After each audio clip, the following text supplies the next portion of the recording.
ज्ञान किसे कहा जाता है? प्रमाणों पर आधारित विश्वास ही ज्ञान कहलाता है। वो ज्ञान है जो जीवात्मा को बंधनों से मुक्त कर दे। सुनी सुनाई बातें या शास्त्रों से मिली जानकारी को ज्ञान नहीं कहते हैं।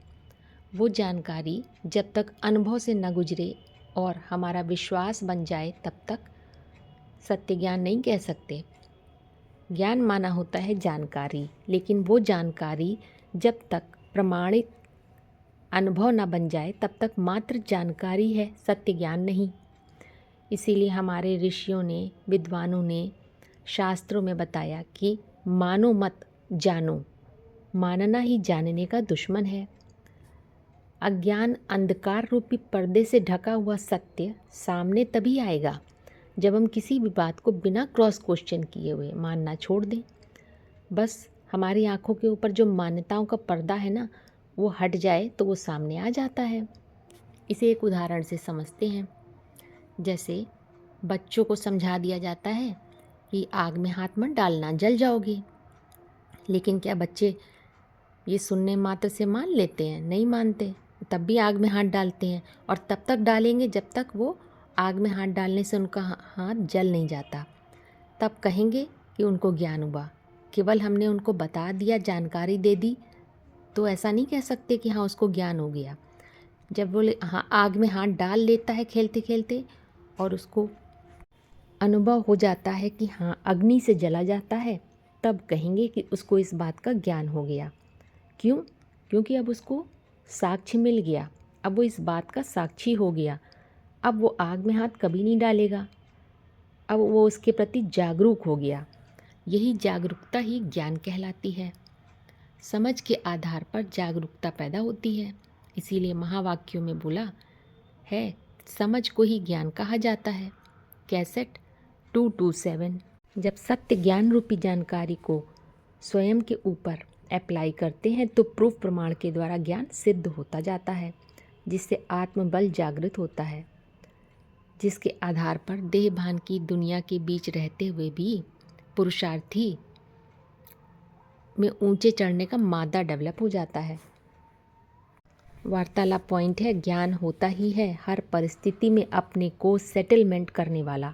कैसी भी परीक्षा आ जाए, कैसी भी समस्या आ जाए, उस समस्या में ज्ञान के आधार पर अपने को स्थिर कर लेना।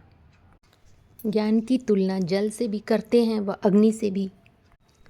ज्ञान यज्ञ गाया जाता है, लेकिन ज्ञान जल का रूप कब तक?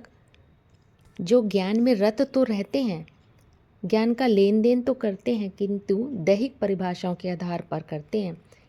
हर बात को देहभान के आधार पर सिद्ध करने की कोशिश करते हैं, लेकिन देहभान के आधार पर सिद्धि कभी नहीं मिलती है, क्योंकि सिद्धि तो आंतरिक घटना है। सिद्ध दूसरों के लिए नहीं, पहले स्वयं के लिए करना है। मन बुद्धि रूपी आत्मा ज्ञान को जब अपने ऊपर अप्लाई करती है प्रूफ प्रमाण के द्वारा, तब हर बात को स्वयं सिद्ध करती है। तो जब तक सिद्ध नहीं किया है, ज्ञान जल का रूप है। ज्ञान को यज्ञ बनाना पड़ता है। यज्ञ बनाना माने तपना।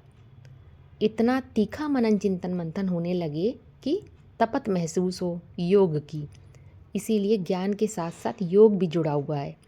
बिना योग के ज्ञान ज्ञान नहीं है, क्योंकि ज्ञान माने तो होता है जानकारी, पर जानकारी किस चीज़ की?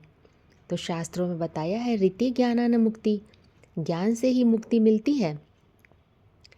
अर्थात जिस ज्ञान से मुक्ति मिल जाए वही सत्य ज्ञान है। तो मुक्ति किस चीज़ से? दुखों से मुक्ति, बंधनों से मुक्ति। लेकिन सब दुखों का मूल है देहभान। देहभान से मुक्त हो गए तो फिर आत्मा मुक्त महसूस करती है। अब प्रश्न पैदा होता है, क्या स्थूल वस्तुओं, पदार्थों, बाह्य चीज़ों की जानकारी से मन बुद्धि रूपी आत्मा की मुक्ति संभव है? कदापि नहीं। स्थूल वस्तुओं की जानकारी से मनुष्यों के शरीर को अल्पकाल की मुक्ति मिलती है, दर्द से मुक्ति मिल जाएगी, बंधनों से मुक्ति वो अल्पकाल की।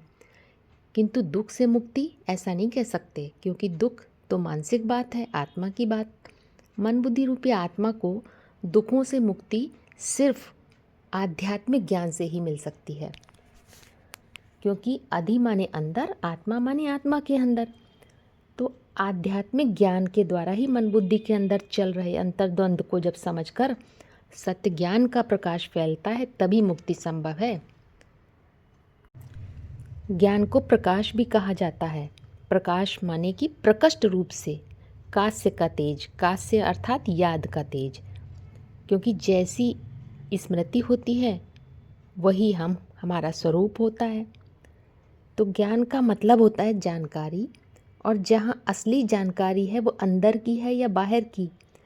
बहिर्मुखी है तो इसको जानकारी नहीं कहेंगे, अंतर्मुखी है तो जानकारी है। VCD 806। इन बातों से प्रूफ हो रहा है कि ज्ञान, अंतर्मुखता का ज्ञान ही ज्ञान है। बहिर्मुखता के ज्ञान को ज्ञान नहीं कहेंगे, क्योंकि अंतर्मुखता के ज्ञान के द्वारा ही मन बुद्धि रूपी आत्मा देह भान के बंधनों से मुक्त महसूस कर सकती है, पुरुषार्थ में ऊंचा चढ़ सकती है, असीम सत्य अथवा परम सत्य से कनेक्ट हो जाती है।